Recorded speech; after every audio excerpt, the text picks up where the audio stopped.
Hey, this is Alex from Aplos Academy. Today we're going to take a look at the rules and standards that your nonprofit needs to adhere to. If you've gone through our other lessons and learned how to build an accounting system, this is the lesson for you. One rule to rule them all. Accounting really only has one rule, and that's everything must balance. In Lesson 4, we covered debits and credits, which are the nuts and bolts of your accounting system. Every transaction you record in a double-entry accounting system will have an equal debit to an equal credit. This is why double-entry accounting is critical to your nonprofit.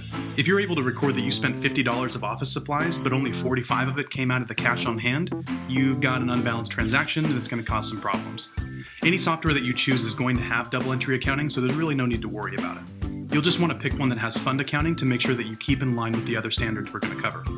Like any business or organization in the US, there are certain governing powers that put in place the rules and standards that you need to adhere to. Accounting standards in the US are made by the PCAOB, AICPA, FASB, GASB, and the IRS. If you want to know what those really mean, read the content below, because otherwise it just sounds like I'm really bad at the alphabet. The point of all of these organizations is to determine what's GAAP, GAAP, which stands for Generally Accepted Accounting Principles. These guidelines are decided on and then applied to every organization in the US. Nonprofits have unique guidelines which really boil down to your reports and tax returns. Reports, as covered in Lesson 5, are just a collection of data that you use to answer questions that people ask you, like how much money do you have, or how much money do you have set aside for a particular fund. For nonprofits, there's 3 primary reports that you're going to need to generate. The first is the Statement of Financial Position, otherwise known as your balance sheet. This report illustrates the accounting equation and shows a snapshot of your organization's financial health. The second is the Statement of Activities, otherwise known as your income statement. This report shows how much money you've received minus the money that you've spent, which results in your net income or loss for a period of time. The last report is called the Statement of Functional Expenses. This report shows not only how much money you've spent, but breaks each expense down by fund and category. So that was reports, but now what about tax returns? Yes, even though you're a nonprofit, the IRS still wants to know how much money you have.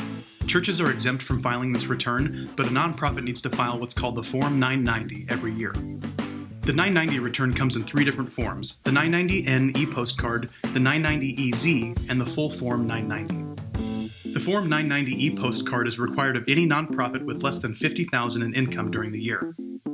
The Form 990EZ is required of any nonprofit with between $50,000 and $200,000 of income during the year, or less than $500,000 in assets.